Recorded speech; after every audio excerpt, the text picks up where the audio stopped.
Al-dalalah. Pada pembahasan kali ini kita akan membahas materi mengenai definisi dalalah, problem, pembagian, serta macam-macamnya. Definisi dalalah. Dalalah atau dilalah dari segi bahasa berasal dari bahasa Arab, yakni dalla yadullu dilalah, yang berarti petunjuk atau yang menunjukkan. Sedangkan menurut ilmu mantik atau logika, berarti satu pemahaman yang dihasilkan dari sesuatu atau hal yang lain. Seperti adanya asap di balik bukit, berarti ada api di dalamnya. Artinya api di sini berarti madul, yang diterangkan atau yang ditunjuk. Sedangkan asap berupa dal atau dalil, yang menunjukkan atau petunjuk. Tetapi, dalam pembahasan kali ini terdapat sebuah problem, yaitu bagaimana jika seseorang tidak mengetahui keberadaan dal menjadi isyarat akan keberadaan sesuatu yang lain. Misalnya seorang non-muslim yang belum tahu mengenai Islam duduk dengan seorang muslim. Kemudian terdengar suara azan berkumandang. Si muslim tahu bahwa itu merupakan isyarat atau petunjuk akan datangnya waktu ibadah, tetapi tidak dengan seorang non-muslim. Orang non-muslim tersebut tidak tahu azan tersebut petunjuk waktu apa atau sebagai isyarat apa. Dengan demikian, yang dikehendaki dengan dalalah adalah bentuk lafaz yang disampaikan yang berlaku bagi orang yang mengetahuinya dengan syarat ia tidak kesulitan atau terhalang dalam memahaminya. Nah, pembahasan selanjutnya adalah pembagian dalalah dan macam-macamnya. Yang pertama adalah dalalah lafziyah. Dalalah lafziyah yaitu apabila sesuatu yang menjadi petunjuk itu merupakan lafaz atau suara. Ada 4 macam pembagian dalalah lafziyah, yaitu yang pertama, tabi'iyah. Dalalah lafziyah dikatakan dalalah lafziyah tabi'iyah apabila sesuatu yang menjadi petunjuk itu merupakan gejala alam. Seperti contoh, seseorang yang merintih. Hal tersebut menunjukkan bahwa seseorang tersebut sedang merasakan rasa sakit. Yang kedua adalah wad'iyah. Dalalah lafziyah dikatakan sebagai dalalah lafziyah wad'iyah apabila sesuatu yang menjadi petunjuk merupakan bikinan atau istilah. Seperti contoh, istilah emas hitam yang memiliki arti minyak dan istilah emas putih yang memiliki arti kapas dan banyak lagi istilah lainnya. Yang ketiga adalah akliyah. Dalalah lafziyah dikatakan sebagai dalalah lafziyah akliyah apabila sesuatu yang menjadi petunjuk itu berupa pikiran. Seperti contoh, adanya suara di balik suatu kamar menunjukkan adanya orang yang menyuarakan suara tersebut. Dan yang terakhir adalah syar'iyah. Dalalah lafziyah dikatakan sebagai dalalah lafziyah syar'iyah apabila petunjuk diperoleh dari pemberitahuan syariat atau agama. Seperti contoh, adanya adzan atau berkumandangnya adzan menunjukkan bahwa masuknya waktu sholat bagi umat Islam. Kemudian yang kedua adalah dilalah wiru lafziyah. Dilalah wiru lafziyah adalah apabila si penunjuk bukan merupakan lafaz atau suara. Terdapat 4 macam dilalah wiru lafziyah, yaitu yang pertama adalah wad'iyah. Wad'iyah yaitu apabila si penunjuk merupakan suatu istilah yang dibuat untuk menunjukkan arti yang dapat dipahami. Contohnya seperti lampu merah yang ada di lampu lalu lintas. Lampu merah menunjukkan bahwa para pengendara harus berhenti. Kemudian bendera setengah tiang menunjukkan bahwa ada pembesar negara yang meninggal dan lain sebagainya. Yang kedua adalah tabi'iyah. Tabi'iyah yaitu apabila si penunjuk merupakan gejala alam. Contohnya seperti wajah yang memerah menunjukkan bahwa orang tersebut sedang malu. Kemudian wajah menandakan bahwa orang tersebut sedang takut atau sakit. Yang ketiga adalah akliyah. Akliyah yaitu apabila si penunjuk merupakan akal pikir. Contohnya seperti berpindahnya alat-alat rumah tangga, berarti menunjukkan bahwa adanya orang yang memindahkan alat-alat tersebut. Yang keempat adalah syariah. Syariah yaitu apabila petunjuk diperoleh dari pemberitahuan syariat atau agama. Contohnya seperti terbitnya fajar adalah petunjuk bahwa sudah masuk waktunya untuk sholat subuh.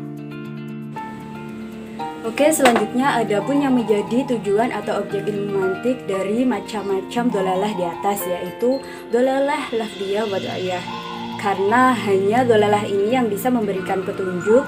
Selain itu, ia juga bersifat universal. Dolalah ini berupa lafaz atau ucapan yang dibuat oleh manusia. Nah, karena dolalah ini adalah satu-satunya dolalah yang mu'tabar, maka ia diperinci dan dibagi lagi ke dalam 3 bagian, yaitu dolalah mutabaqah, dolalah tadhamuniyah, dan dolalah iltizamiyah. Nah, pertanyaannya, mengapa dolalah ini hanya dibagi 3? Jawabannya yaitu karena petunjuk dari setiap lafaz yang digunakan itu hanya memiliki 3 kemungkinan. Bisa jadi suatu lafaz itu menunjukkan makna utuhnya, bisa jadi menunjukkan sebagian maknanya, atau bisa jadi juga yang dimaksud itu ialah makna yang berada di luar esensinya, tapi menyertainya. Dolalah yang pertama yaitu dolalah mutabaqah, yang berarti dolalah yaitu petunjuk, dan mutabaqah artinya sesuai atau selaras. Dengan demikian dapat kita pahami bahwa dolalah ini sebagai penunjukan suatu lafaz atau makna utuh yang dibakukan untuk lafaz tersebut. Sebagai contoh, kita ambil kata rumah. Apa yang kita tahu tentang rumah? Kita tahu bahwa rumah itu ialah tempat tinggal manusia yang terdiri dari beberapa bagian tertentu, dari mulai fondasi, pintu, tiang, kamar, atap, dan lain sebagainya. Suatu ketika, misalnya ketika Anda kalian mempunyai istri kelak atau pasangan kelak, pasangan Anda mengeluh, "Mas, please deh, aku udah menderita hidup ngontrak begini. Aku pengen beli rumah. Kalau enggak, udahlah kita cerai aja. Aku menderita hidup sama kamu." Oke, sekarang kita perhatikan contoh di atas tadi. Ketika istri atau pasangan Anda menyebut kata rumah, apakah yang dia maksud dengan kata rumah itu maknanya utuhnya atau sebagian kandungan maknanya? Jawabannya jelas.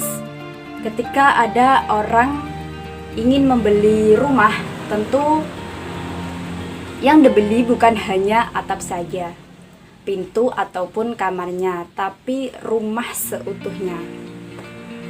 Nah, ketika ada orang yang menyebut kata rumah dan yang dia maksud dari kata rumah itu ialah makna utuh dari rumah, maka dolalah atau petunjuk dari kata rumah yang disebutnya itu masuk dalam kategori dolalah ini, yakni dolalah lafdiyah wa da'iyah mutabaqah. Mengapa?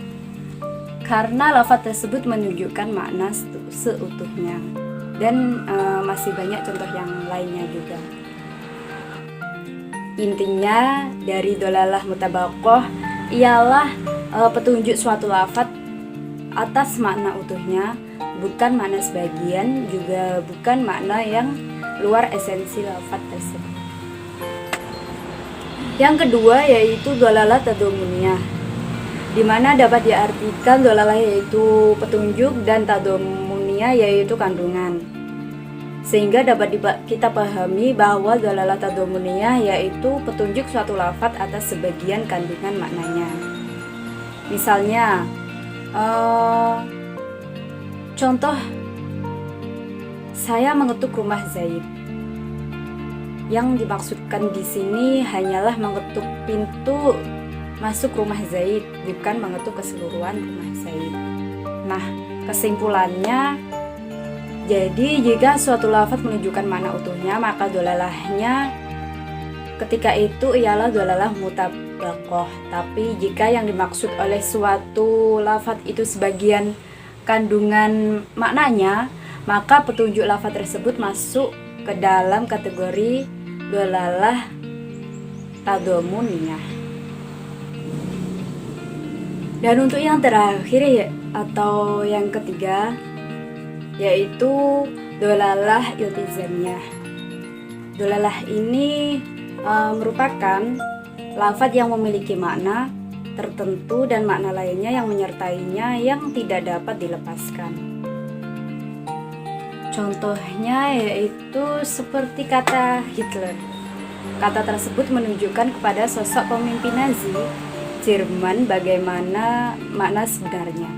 Namun selain makna yang sebenarnya, setiap mendengar kata Hitler juga membawa pada makna sosok yang diktator dan rezim pemerintah yang otoriter. Jadi setiap ada kata Hitler, maka yang terbayang bukan hanya sosok pemimpin Nazi Jerman, melainkan juga terbayang model pemerintah yang diktator dan otoriter. Karena makna tersebut tidak dapat dilepas dari sosok Hitler.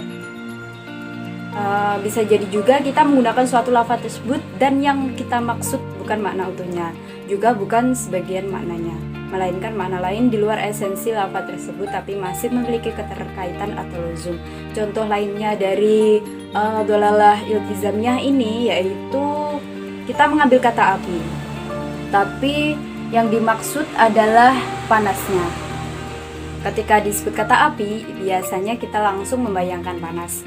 Api dan panas adalah dua hal yang berbeda, tapi keduanya saling terkait. Nah, jika kita menyebut kata api dan yang kita maksud adalah panasnya, maka petunjuk dari kata api tersebut masuk dalam kategori dolalah iltizamiyah. Mengapa? Karena lafaz tersebut menunjukkan sesuatu yang berada di luar esensinya.